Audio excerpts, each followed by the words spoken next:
Assalamualaikum warahmatullahi wabarakatuh. Salam sejahtera bagi kita semua. Perkenalkan, kami dari kelompok 5 akan membahas sebuah berita yang berjudul Terorisme Terlaknat 2018, Bom Sekeluarga Menguncang Surabaya. Untuk isi pokok berita, yakni rentetan ledakan bom di Surabaya pada Mei 2018 mengungkapkan modus baru terorisme, yakni menyertakan anak-anak kandung sebagai pelaku. Untuk bom meledak di 3 gereja, kantor polisi, dan rumah susun di Surabaya dan Sidoarjo dalam rentang waktu yang berdekatan. Pengeboman terjadi di Gereja Katolik Santa Maria, Gereja Kristen Indonesia, Gereja Pantakosta Pusat Surabaya, dan Polrestabes Surabaya. Pelaku teror di Surabaya dan orang yang terkait dan ditangkap di Sidoarjo terkait JAD, Jamaah Ansarud Daulah. JAD merupakan pendukung utama ISIS di Indonesia. ISIS telah mengklaim bahwa sebagai dalang bom bunuh diri di 3 gereja Surabaya. Presentasi selanjutnya yaitu keterkaitan kasus dengan integrasi. Kasus yang kami angkat berkaitan dengan integrasi bangsa, dikarenakan dalam hal ini tindakan tersebut menunjukkan adanya upaya menciptakan keresahan serta menimbulkan stimuli sentimen keagamaan. Sasaran pengeboman teroris tersebut adalah gereja, yang dimana gereja ini menjadi simbol utama keagamaan. Tindakan ini bisa memicu adanya konflik antar agama di Indonesia, dan provokator akan bermunculan.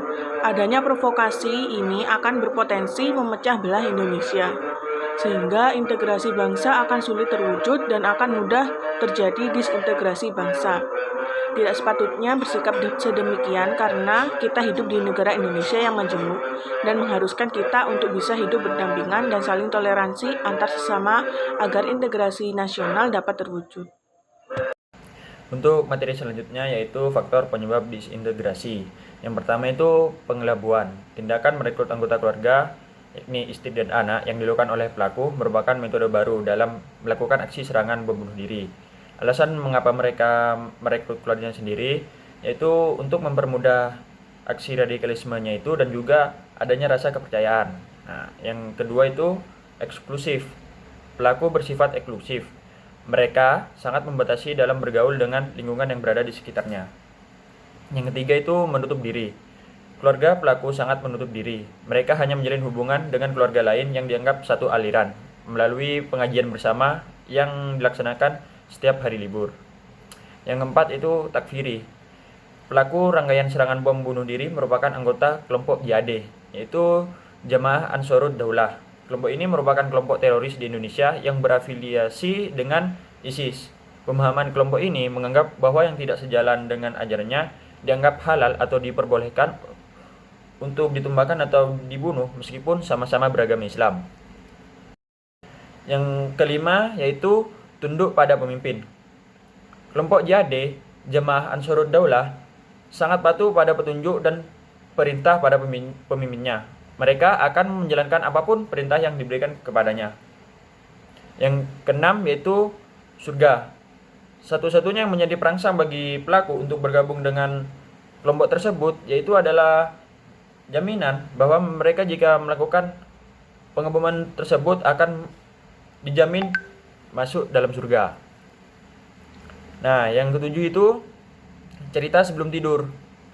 Anak-anak dari pelaku tersebut dijadikan sebagai kadernya sejak dini, diberikan doktrin agar memahami ajaran dan pesan yang disampaikan. Sebelum tidur, mereka akan diberikan cerita-cerita yang menggugah rasa kepahlawanan agar kelak berjuang untuk menegakkan ajaran dari kelompok tersebut. Baik, untuk selanjutnya, ke-8 ada film kekerasan. Anak-anak sejak kecil dikenalkan dengan film-film berbau kekerasan yang terjadi di wilayah kekuasaan ISIS. Lalu yang ke-9 ada latihan fisik. Anak-anak sejak kecil sudah dilatih dengan berbagai macam latihan fisik yang dapat membuat mereka terampil dalam bela diri dan memiliki fisik yang prima untuk selanjutnya diperintahkan melaksanakan tugas amalia melakukan serangan aksi bom bunuh diri. Lalu yang ke-10, melalui media sosial. Pelaku melakukan aksinya setelah mendengarkan langsung permintaan rekannya yang terlibat dalam penyanderaan di Makobrimob.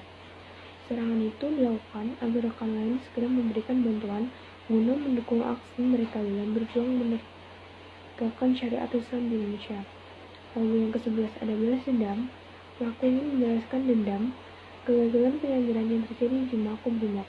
Lalu ke-12 ada menegakkan syariat Islam. Tujuan para pelaku bom bunuh diri tetap pada tujuan awalnya, yaitu memperjuangkan berdirinya khilafah Islamiyah di bumi Indonesia. Lalu yang terakhir ada penyanderaan gagal.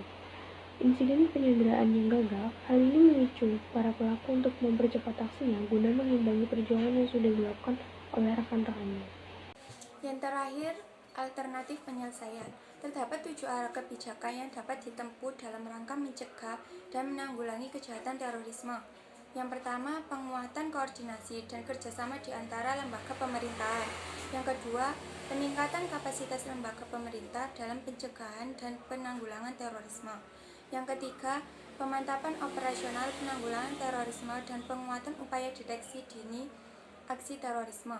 Yang keempat, penguatan peran aktif masyarakat dan pengintensifan dialog dengan kelompok masyarakat radikal. Yang kelima, peningkatan keamanan terhadap area publik dan daerah strategis yang menjadi target terorisme. Yang keenam, sosialisasi dan upaya perlindungan masyarakat terhadap aksi terorisme. Dan yang ketujuh, pembinaan pemantapan deradikalisasi yang bertujuan untuk menetralkan pemikiran radikalisme.